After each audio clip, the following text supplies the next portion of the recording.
when I retired, I felt called somehow. I presume in the same way that Paul and others have felt called, because I think once you discover the practice of meditation in your own life, it doesn't take long for the benefits and the fruits to manifest themselves in you. And once you feel that, it is something you just want to share. Christian meditation is a form of focused attention meditation. In that way, it differs from mindfulness, which is kind of open monitoring meditation. In mindfulness, they suggest that you simply observe your thoughts as they come into your mind and you let them go. And when the next one comes in, you also just observe them. You don't get caught up in them, you let them go. Our form of prayer, Christian meditation, is about, for us, it's about being grounded in God, grounded in God's presence, aware that something is happening deep within us at a level of consciousness that is deeper than ordinary self-consciousness. I think that's a very important point to make, because we often think when we pray that something should be happening, and we think when we pray that we should be doing something. Isn't there a wonderful, the saying that we often use in life, don't just sit there, do something. Well, Christian meditators would say, don't just do something, sit there. And we know that we are giving priority to being over doing. We are simply sitting in God's presence when we sit in meditation. So it's a form, and the method we use in order to keep us grounded and to stop the mind from wandering and continually engaging with the thoughts and distractions that will arise, we focus on a word. It doesn't really matter what the word is, but John Main recommended Maranatha, and it's a lovely word, an Aramaic word. It comes from a deep Christian background, the last word but one in the Bible, the last word being Amen, and it means come Lord. So that, I suppose, acknowledging that as we sit down in meditation, it grounds us in God. And I could see, just as mindfulness had spread all around the world, I could see that it was spreading in Ireland and was beginning to make its way into primary elementary schools in Ireland. And I thought that was wonderful, because I do think mindfulness has a great deal to offer. But my concern was that mindfulness doesn't go far enough, because it can't. Because it was designed as a secular practice. Now, we'll teach this out, or I'll draw this out a little bit more later on. But because it was designed as a secular practice by John Kabat-Zinn for introduction into the world of medicine, he had to leave behind the philosophical principles. He had learned about mindfulness and meditation through the Buddhist practice. But he couldn't introduce that to his patients in the health environment where he was introducing it experimentally, first of all. So he had to let go of all the values and the principles behind it, and he simply talked about it as sitting in silence and being mindful. So he introduced the practice in that way, and for that reason, mindfulness is not able to talk about the deeper spiritual fruits of meditation. Not easily.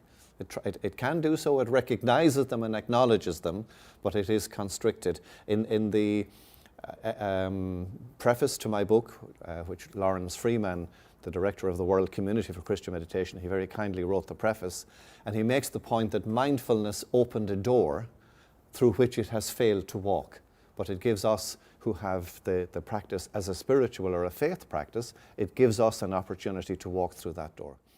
And a key question for me was, why would I do this work on a voluntary basis in Ireland, and now thankfully having the opportunity to speak beyond the Irish borders? Why would I do that unless I could demonstrate that children in actual fact gained from it in a spiritual way? Because mindfulness was going to do the work anyhow, and if that was all they gained from it were practical benefits, pragmatic benefits, then there was no need for me to be doing this. So that was at the heart of my question, was to what extent could it be said that children gain spiritually from the practice? But the reason I did the PhD is I wanted to have done some piece of research that could be said to validate the claims that I was making. Because all of the religious traditions of the world, all of the wisdom traditions of the world talk about the deeper spiritual fruits.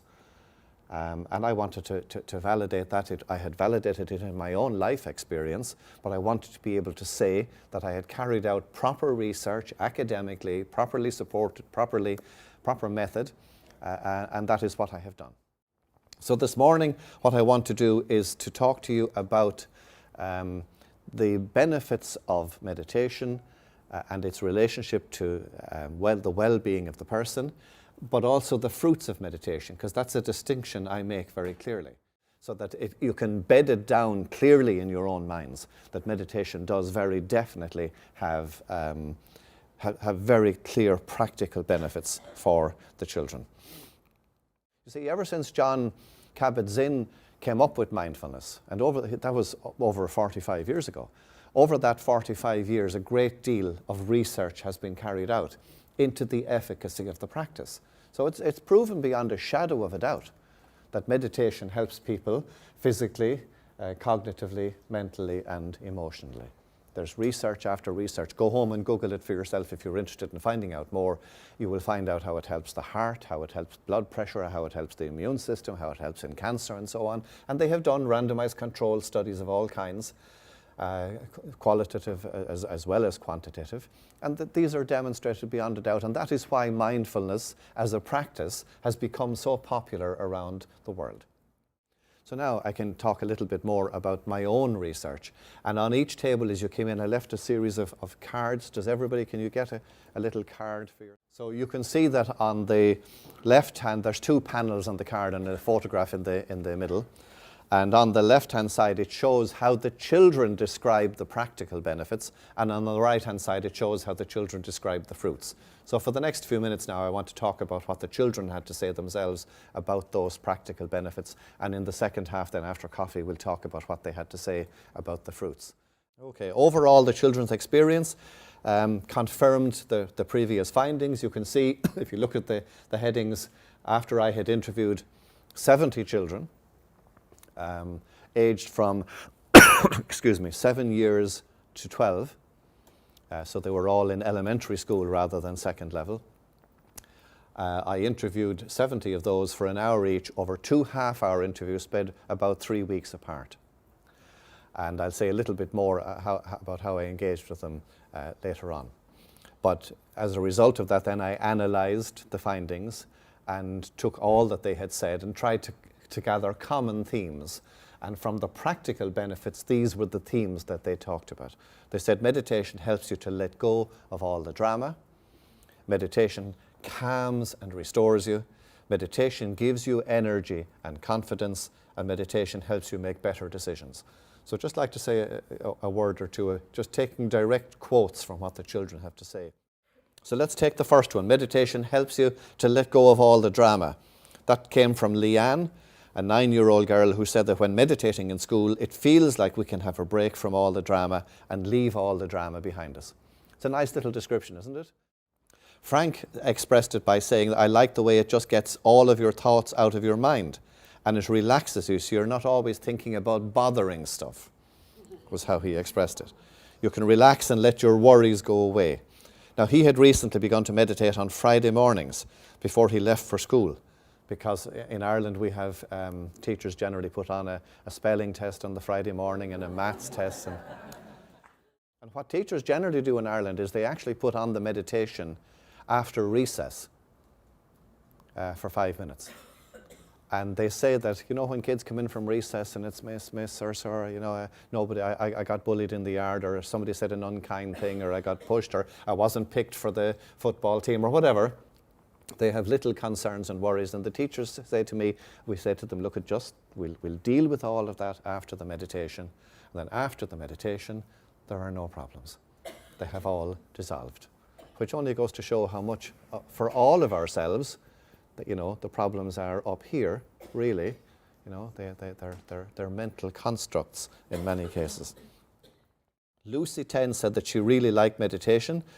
What she liked about it was that she didn't have to use her brain to figure things out. Like she had most of the day, or problems to be solved and things to be figured out, and in meditation she could just let go of all of that.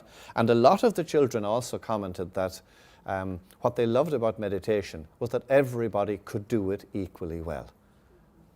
There was no proficiency test. There was no test on the Friday morning to let's see how well you're getting on with your Christian meditation. You know, they knew that that didn't make sense because they were simply being, and they loved that aspect of it. Lucy said that she wasn't sure what part of her was working if it wasn't, when her brain wasn't working. She said, I don't know what part of it is working. She said, but I think it might be my heart. Because your heart tells you what you really like, and I really like meditation. And Barry said that, like, when I meditate, it feels like my whole body is shutting down. His mind clears and it feels like all the words are going away and the only word I have left is Maranatha. Okay. They also said that meditation calms and restores you. Derek said it makes me feel relaxed, it makes me feel calm, and it stops me thinking about bad things. And Amelia said a good thing about meditation is that you can do it all the time. You can just feel relaxed and not be angry or sad and worried. You can just meditate. Isn't that a powerful thing to know that you have a practice that any time you feel down or upset, you can simply sit and be and know from your own personal experience that the problems dissolve. One of the children said to me that what she liked about meditation is that it feels like everything is right even when you know that things are going wrong. Children also said meditation gives them energy and confidence. Now, the fact that it gives you energy might not be that surprising, given that, at the start of the day we all took 5 minutes.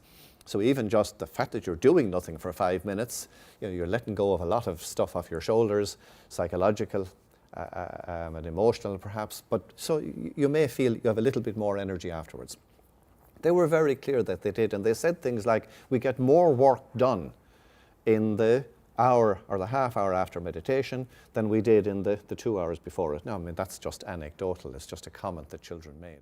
They also said, and this surprised me, that it gave them confidence. So that children said, I would not normally put my hand up in class, be afraid I'd get the answer wrong.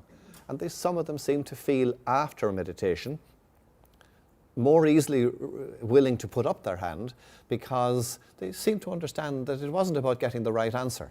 It was about learning, about having a shot at it, and that, if you got the wrong answer, you could learn from that as much as you could from getting it right. A number of them talked about doing their homework and it helping with homework. Another boy said that sometimes other lads would laugh at him because he liked doing certain things that they thought, now, you shouldn't be doing that. And they would dissolve his confidence, he said. But when I meditate, my confidence rises back up inside me and I do what I want to do. I think that's a great skill to be able to give young people. And finally, children talked about how meditation, the fourth one on the card, helps you to make better decisions. And I suppose it would be no surprise even if the combination of the previous three led them to do that. But they found they were able to stand back from a problem. They seem to have developed that capacity, even just to be able to take 30 seconds out. Like, one of the things I think I certainly have found in my own life about meditation is that less and less do I react to situations and more I'm learning to respond.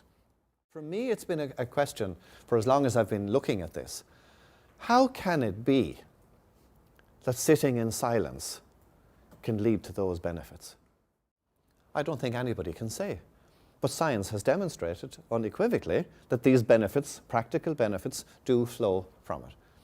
So Shanita Nataraja in her book tries to have some stab at why it might be that it actually works. But I think we're not there yet in terms of that. And the great thing is meditation has helped me to not worry about it.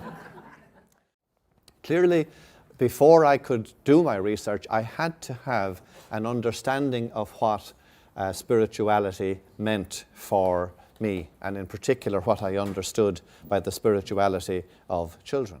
There is something deep that is part of who and what we are. That is our spiritual dimension. However that is given expression in different religious traditions and in different wisdom traditions and native traditions in the past, it speaks to the truth of who we are. And it is so difficult to actually talk about this because it is a completely different kind of knowledge. The true self is who we truly are, our true essence. And I love the way he described it there by saying it, underlying the subjective experience of the individual self, there is an immediate experience of being. which is totally different from the experience of self-consciousness. That might be fairly highfalutin in a way. But you understand what he's saying, that when we sit in meditation, we have an experience of being, with a capital B. So we experience God. But in a way, he says, that is totally different from the experience of self-consciousness. Now, when we experience something self-consciously, we can talk about it. We can describe it. When we experience at that deep level, it's almost impossible to put it into words. So there's a difference between perceptual or spiritual knowledge and conceptual knowledge. And the difficulty with spiritual knowledge is that when we try to talk about it, we have to use words. But words are conceptual. So that Tony DeMello used to use an expression from the East, when the wise man points to the moon, the fool sees only the finger. When the wise man points to the moon, the fool sees only the finger. In other words, if I tried to talk to you now about spiritual knowledge, you understand that because you have experienced that yourself. You've experienced being grounded in God at some level, probably a lot deeper than I have. But you certainly have an experience of that. You have some sense of what I'm talking about. And you know that when I use words to describe it, I'm simply pulling in the air and pointing towards a truth that is ineffable. And the words I'm using are not the thing I'm describing. But so often in life we mistake the word for the thing. But it's not the thing. Words are merely stepping stones towards a truth that itself cannot be described in words. And that's why we have poetry and art. Heidegger, the philosopher, said that poetry is language in service of the unsayable. Isn't that a lovely expression? I have no doubt, I believe that Christian meditation is Christ-centered and that I encounter Christ in meditation. But that doesn't mean that I sit there and that he comes over and taps me on the shoulder and we have a lovely conversation. Right? Whatever happens at a level of consciousness deeper than ordinary self-consciousness. So I think it's important just to have that understanding that whatever happens within meditation happens at a level of consciousness that is deeper than ordinary self-consciousness. In the same way that when you're asleep at night, there's 3 states of consciousness. There's a wakeful state. Hopefully we're all in the wakeful state here today. When you go to bed at night, you fall asleep and you end up dreaming. So there's the dreaming state, and then there's the deep sleep state. What happened to you last night? Anybody care to tell me what happened to you when you were in deep sleep last night? Okay. Anybody here like to tell me? We don't know, because you have lost self-consciousness. When you're dreaming, you have a sense of self-consciousness, a more ethereal, ephemeral sense, but you have a kind of a body sense as well in dreaming. But when you go into deep sleep, you lose that sense of self-consciousness, but you were conscious, weren't you? You understand me? The difference between conscious and self-conscious, and something happens to us within meditation in that encounter with God at a level of consciousness deeper than ordinary self-consciousness. And that helps us to explain, to understand how we become changed and transformed. Okay, what did the children say? I suppose briefly about the children and spirituality. Let me just say this much. For years it was thought that children couldn't be spiritual, because spirituality was understood as a cognitive function. And even Fowler, who wrote about the spiritual development and so on, would have considered that was probably the case. And certainly up to the mid-60s, it was the case that children couldn't be spiritual beings until they had developed a capacity for language. When the truth really is that they are deeply spiritual beings and more open to spirituality than we are, because they haven't yet developed, they haven't yet been confounded by words and concepts. So they're open to the mysterious. But they can't talk about it. Ken Wilber, some of you may have come across the writings of Ken Wilber. He writes a lot about the development of human consciousness. And in the same way that Piaget wrote about the development of the development of the child intellectually, cognitive development, and others have written about faith development and other aspects of human development, he thinks in terms of just the development of human consciousness. And it's interesting. And himself and a guy called Alan Combs, they distinguish between the development of human consciousness and entering states of consciousness. So their notion is that any person at any age can experience a very deep state of consciousness. So along that state line, they would have wake, dreaming, sleep, and then other states of consciousness maybe beyond that are indescribable because we can't describe them, but we can intuit them and experience them.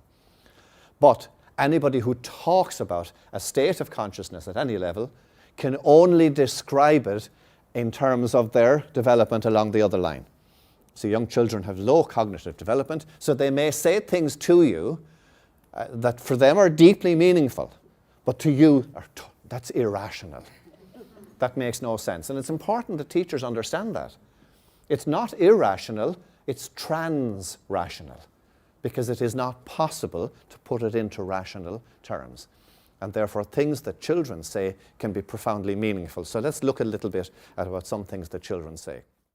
At the heart of it, what the children say about meditation can be summarized under the 4 headings that I have listed there.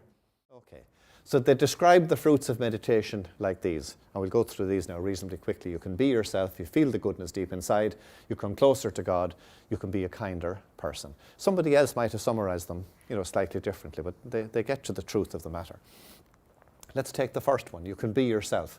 Kate said it helps you to figure out who you really are and to accept who you are. Isn't that important? A lot of them talked about that, about discovering who they were and how they wanted to be like the cool girls or the cool boys in the class, and they wanted to have their kind of clothes and to talk like them. But they understood that meditation helped them to be themselves, to accept this is who I am, and I have to stand up for myself and assert and accept who I am. I mean, I still puzzle. How can it be that sitting in silence can do that? How do you demonstrate? How could it be that meditation helps you to figure out who you really are? And yet that's what the children say. And that's what adults say about meditation when they get into it. Nora, when I meditate, I feel more me than I ever did before. And Lena, at the end, your mind is full of worries. It's like you're locked in a cage, but when you meditate, you begin to feel free. You're able to picture your own path and follow it. Now, it was difficult to put some of these comments under just one heading, because that also fits under it makes you a kinder person, ultimately. So some of them could fit under several headings. Second one was you feel the goodness deep inside. Sophie said meditation helps me to be aware of the goodness deep inside. Jason said that the energy he gets from meditation, this feeling of goodness, comes from the heart, as if your heart is telling you a good thing. Again, that goes under the 2 different headings. Derek, halfway up there, said meditation releases kindness in you, makes you feel more open-minded. Some of them talked about coming closer to God. In particular, they experienced that by experiencing being very close to a grandmother or a grandfather or a brother who had died some years before, and in many cases a pet who had died years earlier. They felt in meditation very close to those. But they also spoke then about feeling close to God.